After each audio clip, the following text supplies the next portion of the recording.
So welcome along to the latest show on GFM with Future Me Gloucestershire. It's our last one of the month, so we're going to make it a good one, and we're also tackling quite a big topic today. It's going to be all about managing money, so that's obviously kind of a scary one and a really big topic with lots of things to explore and talk about. If you want to get in touch with us and let us know any questions you have about money and how to manage it, or anything that you find difficult, or any tips, then please do get in touch with us. Text us on 60066. Start your message with GFM, or email us studio@gloucesterfm.com. I'm really pleased I've got two of our youth reps with me today, Hugh and Morgan. Hello. Hi guys, how are you doing? Doing very fine this evening, thanks.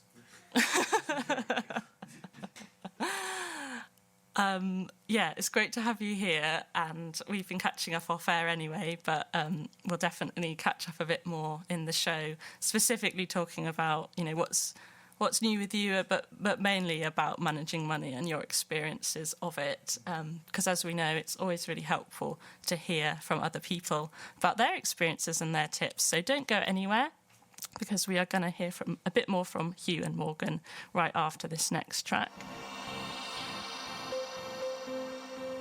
So guys, managing money sounds pretty dry, but I think it can be quite exciting, because obviously spending money is all about getting more independent, getting stuff you want as well as the stuff you need as well.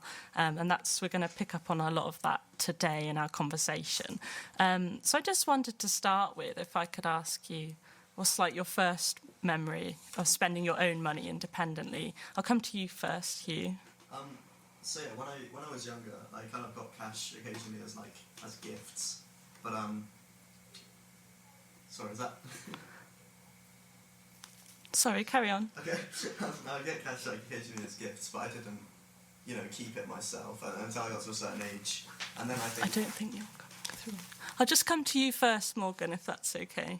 Yeah, there's no problem. I think my earliest memory when it came to using money independently was when Sorry about that silence on air, guys. We had a bit of a technical problem there. I pressed the wrong button. Morgan, I'll come to you first, if that's okay. No, that's fine. So my earliest memory of managing money was, I think it was around my early teens. I think it wasn't when I went to college where my family let me use a debit card. I think they set my bank account for me, and I think back then I was entitled to benefits back then, so that was my earliest memory of using money. And I think it was mainly sometimes bus travel, like buying food and drinks, and maybe occasionally buying myself something. That's like the earliest memory I have when it came to spending money back then.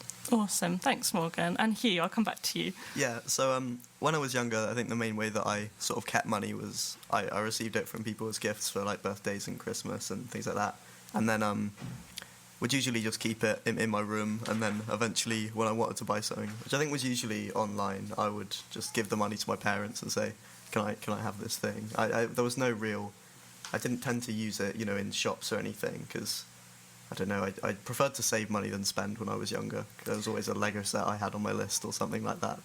Yeah, that does resonate with me, and I think, that idea of saving money that you're gifted is probably quite a common first experience, and you're probably saving into some sort of children's account. But I just wondered if you're aware of like what bank accounts you have and how long you've had the current accounts that you have. Yeah, so I currently only have one bank account, and I think I've had it for quite a long time, but I never really, I was never really aware of it until I got to, it was probably about 12 when I could first have a debit card, and that sort of opened up a lot more me using the bank account, because before, if I had money, I'd just keep it in my room. I wouldn't really worry about a bank account because I didn't want to have to be withdrawing and depositing. But once I got the card, it made it a lot more useful. And yeah, I started using that quite a lot, and I have ever since, really. Yeah, definitely. I think, current accounts and debit cards are going to come up in an interview that we've got coming up for you all. So after the next track, we're going to have an interview with Young Money talking about money management. But before we move on to that, Morgan, I just wanted to ask you as well, do you remember the first bank account you had and what you've got now? Well, I think I've had the same bank account since I can't exactly say when my parents did that for me, but I just remember being handed my debit card since I was around teenager, maybe 16. Yeah, I think it's around 16 where I started having one. Cool. And do you think that there's one right way for people to manage their money? Or do you think, is there a superior way, or does something different work for different people? I wouldn't say there's a superior way, but I definitely think everyone has their own way of managing their own money. Although I think I would say there are more healthier tips to like how to manage your money better. So yeah, I think everyone has their own different way. So finding that healthy relationship with your money. You have to like find a healthy balance to how to manage it properly. Sure. And Hugh, I think you were asking some people, weren't you, about... Yeah, I asked a few of my friends about how they use their money and how they keep it, and it was very varied, the responses that I got. But I would say that it's not necessarily that that way even works best for them. It's just what they had set up for them. I don't think many people... So I'm 17, and so most people are asking, and I don't think we really have a choice in the most part. It's usually just what's set up for us by our parents, and we don't really question it. And I was quite surprised to see all the differences, people who have multiple bank accounts or don't have one at all and, just use cash or whatever. It definitely changes a lot between people. And although obviously there are things that work better for different people, I think a lot of people don't really have a say in it. So so it's finding that independence to know that you can find out more from trusted sources of information if you did want to change the setup that you've inherited from, say, your parents. So great to talk to you guys, and anyone listening. Hopefully I won't make any more mistakes with the buttons, and it's great for you to hear from your peers talking about how they manage their money. After the next track, we're going to be starting a conversation that we recorded earlier with somebody from Young Money, which is a charity all about financial capability. So that will be a really good one to stay tuned into. So that will be coming up after the next track. Really pleased to have Emma Jayne Turner here with me from Young Enterprise and Young Money. So Emma, I just wondered before we started chatting about all things money, if you want to just introduce what your job role is and who you work for. Yeah, absolutely. So I'm a senior program manager at Young Enterprise and Young Money, and we are a education charity, and we work with educators and children and young people around enterprise education and financial capability education as well. And so my team heads up all of our financial education programs, essentially. Amazing. I'm so glad to have found you and to ask you our questions, because I think there's a real thirst, for that financial education. I think all young people feel that, and it's great to know that you're out there. So I wondered if you'd be willing to just kind of go right back to basics and explain why it is important that young people have a bank account and the difference between, say, a current account and then a savings account. Yeah, absolutely. So I suppose the initial question of why is it important to have a bank account is it's obviously a really safe place to keep your money. We all know these days, if we're working with cash, how easy it is for things to fall out of pockets and lose wallets and purses. So from a really basic point of view, it's a safe place to keep your money. As we move into a more cashless kind of society in the way we pay for things, obviously a bank account allows you to have things like a debit card, which allows you to pay for things electronically and not needing cash. And it can also be a great way to keep track of how much money you have and keep track of your spending and your saving, which I suppose leads on to the next question is what are the difference between a current account and a savings account, which are the two main accounts that young people will hear about and have access to. So you can think of your current account as being like your day-to-day, everyday account. So it's where your money comes into, it's where most of your money comes out of, and that's the one that's usually attached to your debit card. So when you're spending from your debit card, you're spending that money out of your current account. You usually don't earn any interest on money in current accounts. So it just sits there. How much you've got is how much you've got. Whereas if you've got a savings account, these are accounts specifically for saving money. You usually earn interest on the amount that's in there. That interest depends on what kind of account it is, but you will normally earn some. They're not usually attached to a debit card. You can't generally spend from your savings account in store or online. And there can sometimes be restrictions on how and when you access the money. So, for example, you may get a better rate of interest if you deposit money every month into that account and you don't make any withdrawals.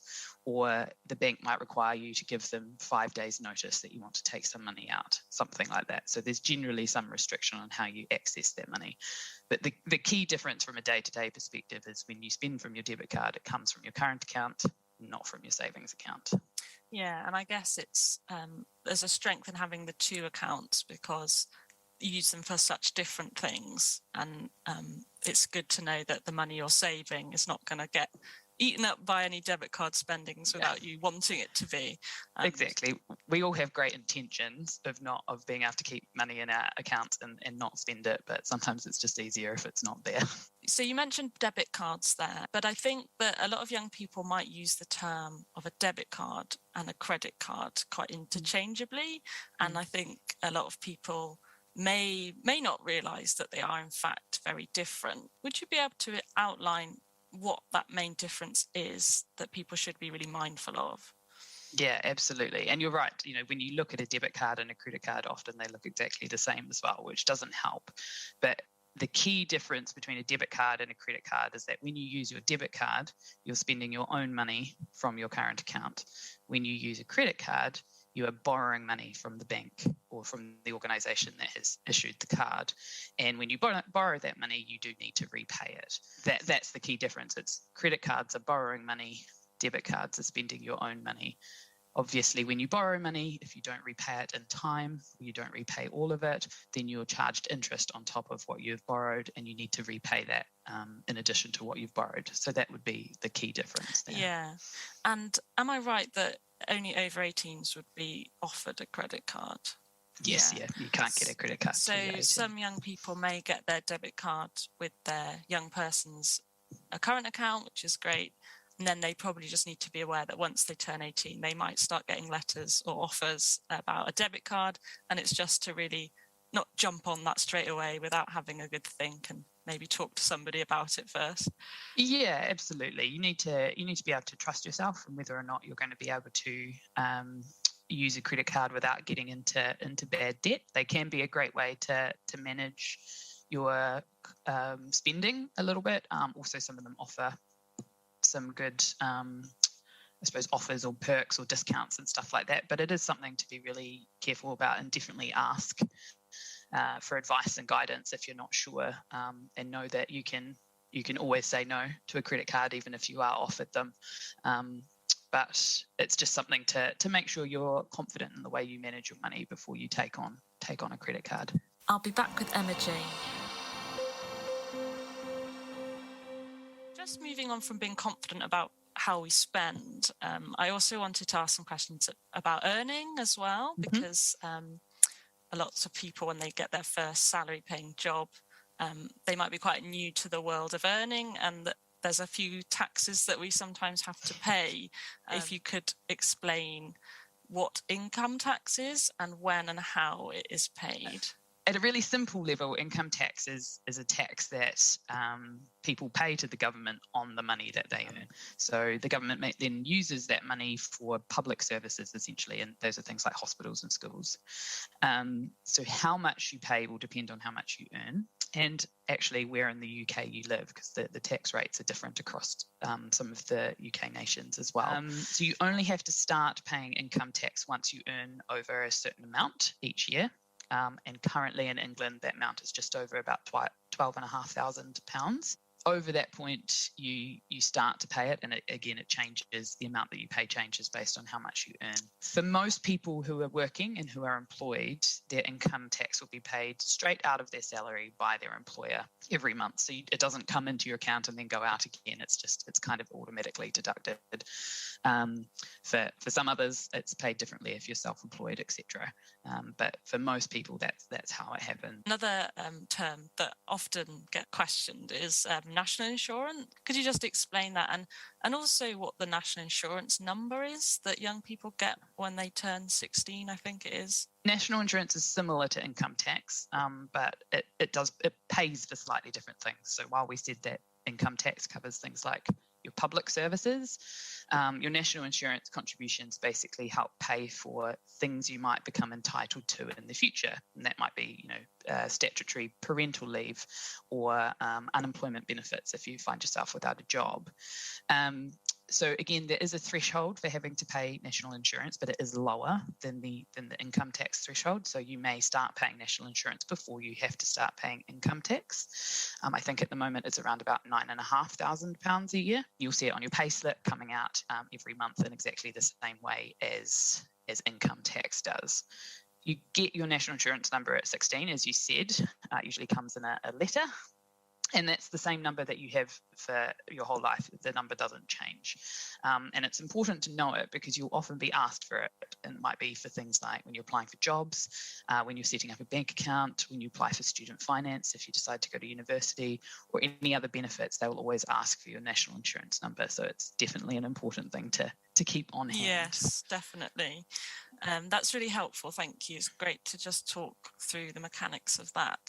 There are a lot of numbers people need to be aware of when they start banking and managing money, such as their PIN number, but also the account number and sort code, and also the long 16-digit number on a debit card.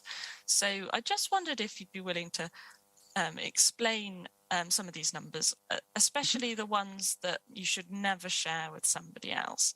And then leading on from that, what you should do if you lose your debit card or it's stolen.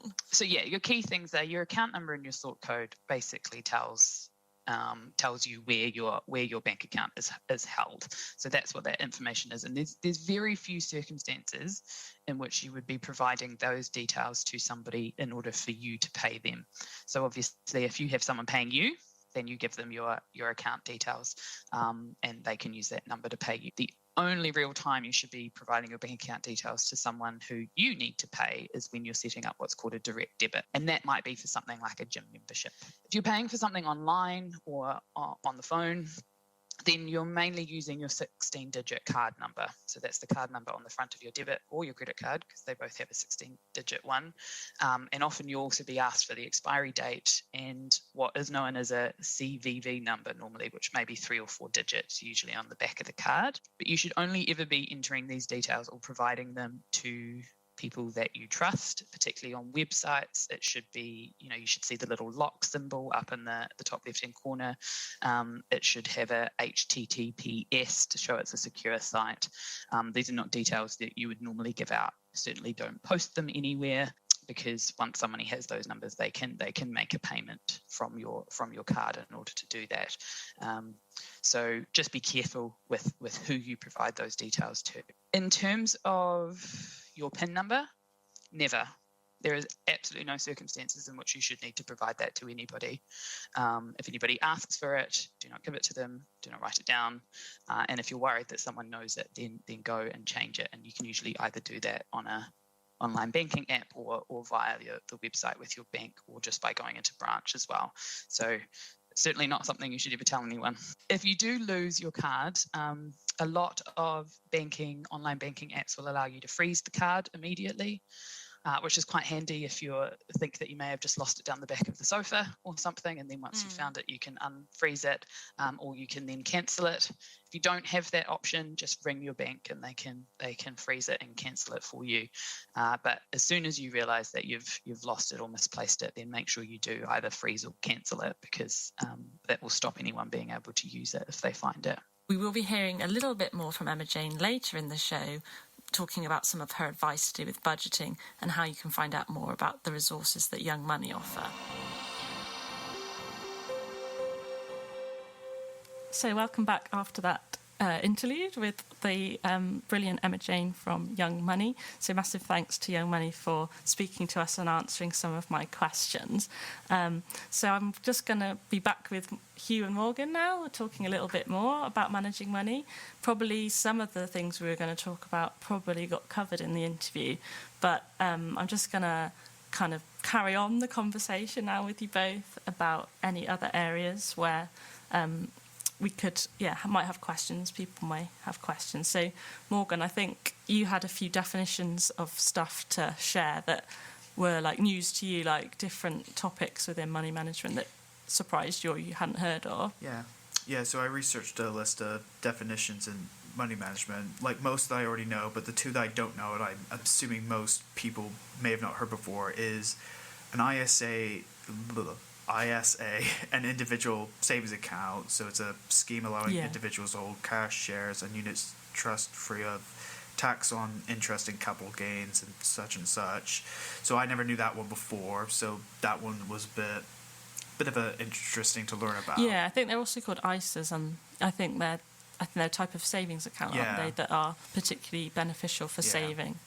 Yeah, and another one that I've heard that I didn't know about, but I was actually quite surprised with what was a hire purchase, which is a system by which one pays for a thing in regular installments while having use of it. So, for example, you're paying for a new car, but they give you a deal of, like, instead of, like, paying all for it now, you use it, and you can use it, but you don't quite own it until you've made payments for it at a later date. I think a lot of people's first experience of this might have been buying a phone on contract. So if you own a mobile phone and you pay an amount per month, you're paying to use the phone, but also you're contributing to buying it, and eventually you will buy it. Yeah, I've never experienced contracts like those before, so it was absolutely news to me. But other than that, there's like other definitions that I already know, which is like an interest, which is money paid regularly at a particular rate for use of money lent or delaying repayment of debt. So I kind of knew what that was. Overdraft, which is basically when a bank account just basically stops you from drawing more money than the account holds. Would you want me to read more? Or? We'll come to Hugh now. I don't want you to run out of time, but I think they cross over a little bit, and Hugh, you've done some research for us as well.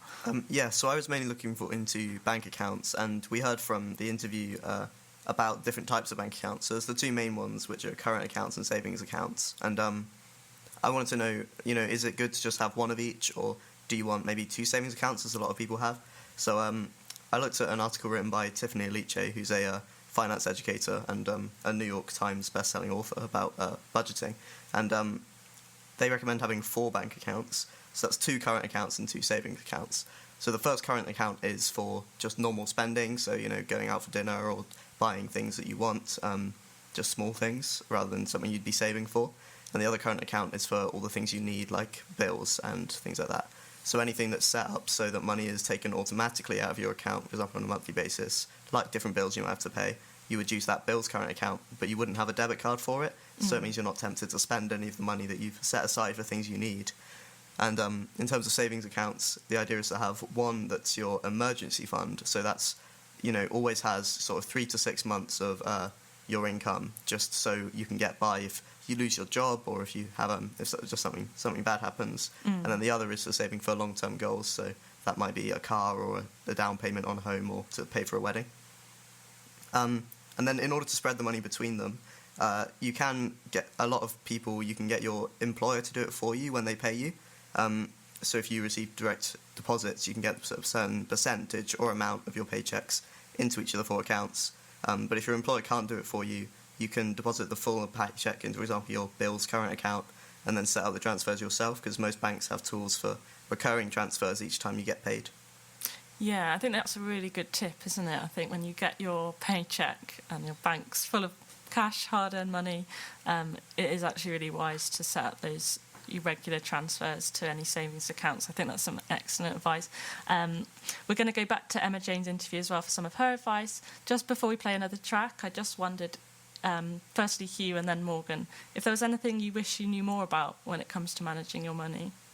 I think that I definitely learned a lot more since I've been researching for this show, and I really didn't know where to start. It seems that a lot of the stuff you find online, there goes as a deficit for the kind of age range that I sit in, because there's a lot of articles talking about how parents should look after their kids' money, and then it sort of just goes straight to you're a student and you're living on your own, and how do you budget for that? There's very little for that period of sort of semi-independence that you have between when you take control of your own money, but you don't, you're not buying groceries every week necessarily, and you're not, you don't need to pay for your own livings, but you might have a part-time job, and, there's this whole period which there isn't much support for, and I really wish there was more, and Yeah, I think there's probably quite a reliance on, the family and the parents to provide that education. Yeah, absolutely. I think that ties into what I was saying earlier about how people have such different scenarios. It's because you're not told how to do it, so you just sort of have to guess, and it ends up with all these different various ways of going about it. How about you, Morgan? Well, the one thing I wish I knew more about when it came to managing money, at least when I was younger, was, managing my impulses to buy like new things just because I had the money at the time, because it's a very bad habit to like unlearn yourself from. So no, I think most people can connect with that probably. Getting to know like your wants and your needs, and I know that's going to come up in the last segment of the interview, so that's going to be up right after a next track. To an end, and you've had some amazing advice already, but I just wondered if you had any top tips for young people who are just starting out managing their own money independently. Yeah, absolutely. I suppose the key thing to work out, and you've probably heard these words before, but is to work out your budget, which is essentially how much money you have coming in, how much money needs to go out, and what you have left over. Then you need to be able to understand what things you have to pay for. These are the things you absolutely need. If you're starting to leave home for university or to start work or something, that may be something like your rent or electricity payments. And then there's the things that you simply want but could do without. And we like to define those as your needs and your wants, and it's important to understand those as part of your budget. Now, when you're setting a budget, there's so many apps and websites that can help you out, but also sometimes you can just do it really simply, pen and paper, write it down, work it out, find a way that works for you. I would also recommend you try and get into a saving habit, even if it's literally just £5 a month, something that is a habit that you're constantly building up, so that you have that habit, but also you have that little pot of money to come back to if you need it, if you get your budget slightly wrong one month or something. And then again, just be realistic about what you can afford. It takes a bit of time to work through. You won't get it necessarily right the first time you do it. Review your budget every few months, have a look at it. Is it working? Are you able to cover your expenses? Aren't you? And then just ask for help and advice if you need it. Everybody has to manage their own money, so everybody's got some great ideas about how to do it, and there's no harm in asking someone you trust about how they would do it in your situation. You've been such a great person to talk to about this. It's been a real education for me as well. I just wanted to really give you a chance to explain maybe a bit more about Young Money and Young Enterprise, because it sounds like a great resource that young people should know more about. So any kind of explanation on how we can tap into that would be great.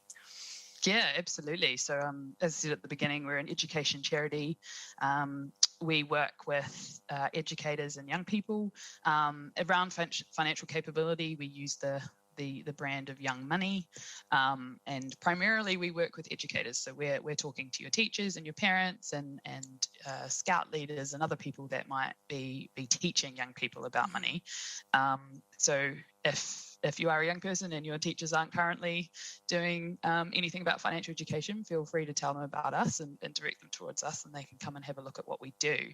But for young people particularly, we have a couple of great resources. We have a textbook, and I know that doesn't sound that exciting, but it is. It's called Your Money Matters. It's available for free download from our website.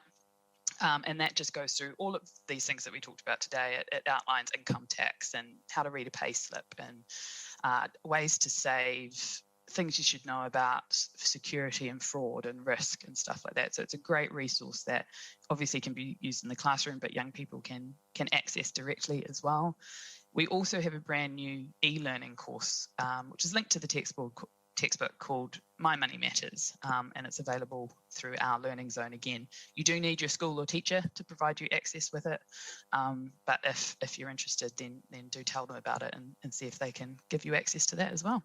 Brilliant. So there's sort of two routes to go. They can look up your website independently for the resource, but also if they're in school, talk to their teachers and staff and get access that way. Well, that's really brilliant to hear. It's great to know that there's some really good, impartial, trustworthy advice out there when it comes to managing money.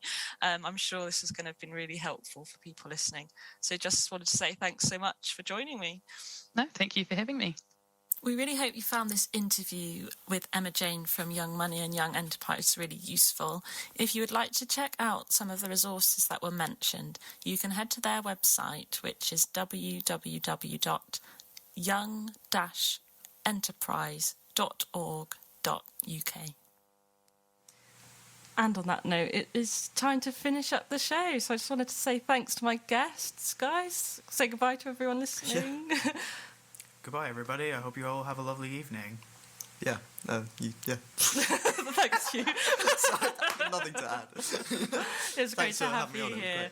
Thanks for joining me, and thanks everyone for listening to this Future Me Gloucestershire broadcast through GFM. It's our last show of the month, so we just want to say massive thanks to the team at GFM for having us all month. And for the last few months, we've had a great time broadcasting with them.